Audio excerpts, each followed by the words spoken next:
शिवाय। मैं हूं एस्ट्रोलॉजर के एम सिन्हा और मैं अपने यूट्यूब चैनल पर आप सभी का हार्दिक स्वागत करता हूं। उत्तर प्रदेश में कितनी सीट बोला गया था मेरे द्वारा? 240 270 का टारगेट दिया गया था।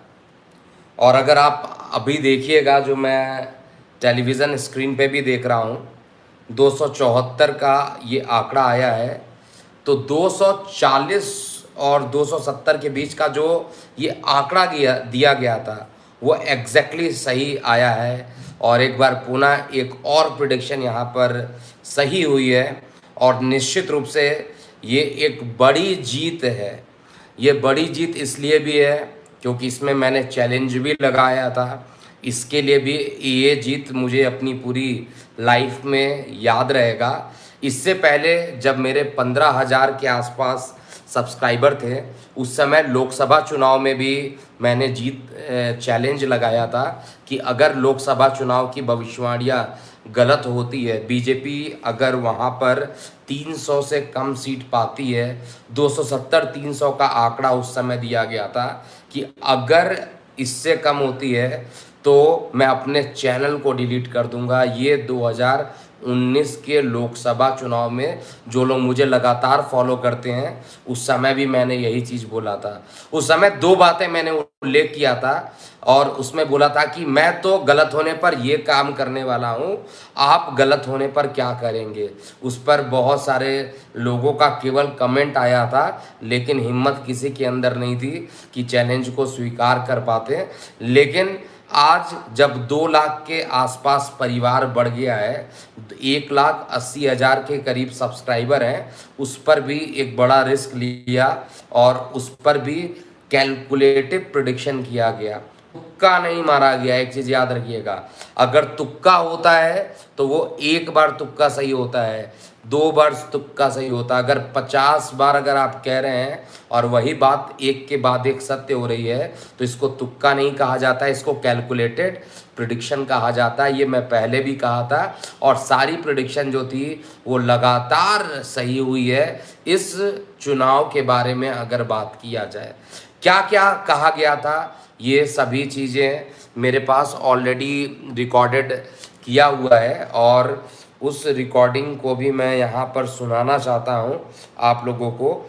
और बाकी प्रूफ देने की ज़रूरत तो है नहीं, लेकिन फिर भी मैं यहाँ पर जो लाइब्रेरी में सेव करके रखा हूँ डाउनलोड करके, उसमें सबसे पहला लगभग ये था, नोट कर लीजिएगा। और 10 मार्च को मैं मिलूंगा आप लोगों से। 10 सकती है, लेकिन अब मैं जो प्रेडिक्शन करने जा रहा हूँ इसको आप भली बात ही पूरा नोट कर लीजिएगा। और 10 मार्च को मैं मिलूंगा आप लोगों से। 10 मार्च को मैं लाइव रहूँगा और जो भविष्यवाणी है मेरी सत्य हो के रहेगी। और इसके लिए मैं पहले भी बता चुका हूँ, दुनिया की कोई भी ताकत मेरी इस भविष्यवाणी को ख़त्म नहीं कर सकती। और इन केस भविष्यवाणी गलत होता है तो राजनीतिक प्रेडिक्शन मैं नहीं दूंगा, पहले भी बता चुका हूं। और बहुत ही सोच समझ के कैलकुलेशन किया गया है।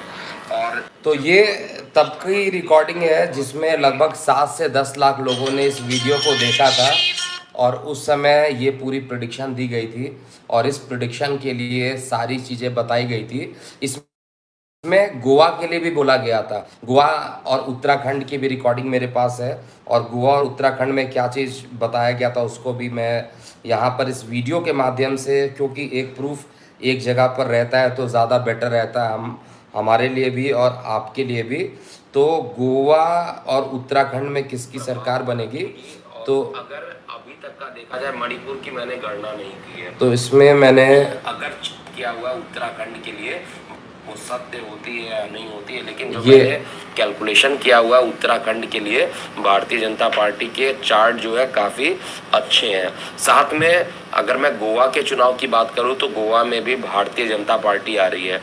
ओवरऑल अगर अभी तक का देखा जाए, मणिपुर की मैंने गणना नहीं की है, अगर 4 राज्यों की अगर बात किया जाए तो उसमें उत्तर प्रदेश, उत्तराखंड और गोवा, ये 3 जगह तो कम से कम भारतीय जनता पार्टी अपना प्रभाव रखेगी और पुनः एक बार अपने सत्ता को अपने पक्ष में लाने में कामयाबी दिखाएगी।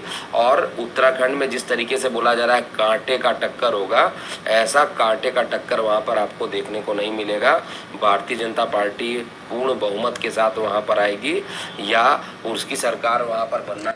तो ये भी जो मैंने बोला था, कांटे की टक्कर नहीं होने वाली है और कांटे की टक्कर नहीं हुई है। जैसा कि मैं उत्तराखंड में देख रहा हूँ 48 सीट बीजेपी ने जीता है और कांग्रेस 18 सीट पर लीड कर रही है या जीत रही है, तो ये कांटों की टक्कर बिल्कुल नहीं है। दूसरी चीज़, गोवा में भी 20 सीटें हैं, निश्चित रूप से वहाँ पर भी बीजेपी की सरकार बन जाएगी। और तीसरी और इम्पॉर्टेंट बात, भारतीय जनता पार्टी के लिए 240-270 बोला गया था और 240-270 में देखिए 274 का आंकड़ा मुझे यहाँ पर दिखाई दे रहा है।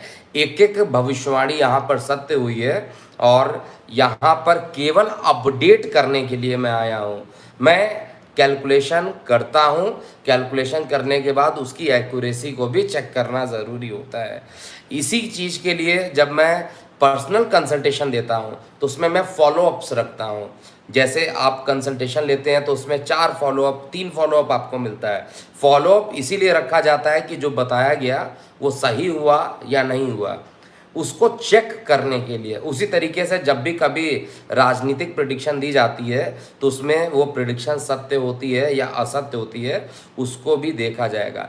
लेकिन अभी भी आपके मन में बहुत सारे प्रश्न होंगे। पंजाब का मैंने रिकॉर्डिंग नहीं सुनाया, वो भी आप देख सकते हैं। उसमें भी आम आदमी पार्टी की जीत की बारे में अपडेट कर दिया गया था।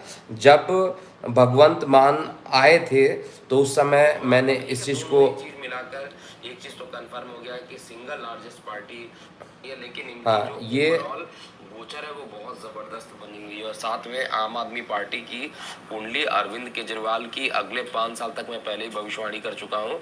जो भी काम करेंगे उसमें सफलता उनको मिलेगी। जो भी पॉजिटिव चीज़ें मैं वो पॉजिटिव बताऊंगा, जो निगेटिव चीज़ें वहाँ पर मैं निगेटिव बताऊंगा। तो हर तरीके से आम आदमी पार्टी की स्थिति पंजाब में और ज़्यादा सुदृढ़ हो रही है। एक तो 14 फरवरी वाला जो डेट चेंज हुआ वो भी आम आदमी पार्टी के पक्ष में जाता हुआ ज़्यादा मैं देख पा रहा हूँ।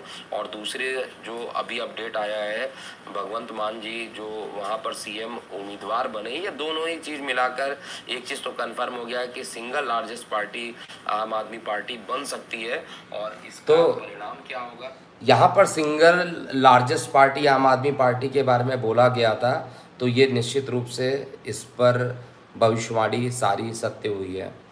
अब कुछ बातें यहाँ पर ज़रूर है। आम आदमी पार्टी का है 9818318303। बहुत सिंपल नंबर है जिसको आप याद कर सकते हैं, 9818318303। तो इस नंबर पे अगर आप कॉल करते हैं तो निश्चित रूप से आपको लोकेशन बता दिया जाएगा किस समय मेरा कंसल्टेशन रहेगा और उस कंसल्टेशन को आप ज्वाइन कीजिए। अभी के लिए इतना ही। मैं हूँ एस्ट्रोलॉजर के एम सिन्हा। ओम नमः शिवाय।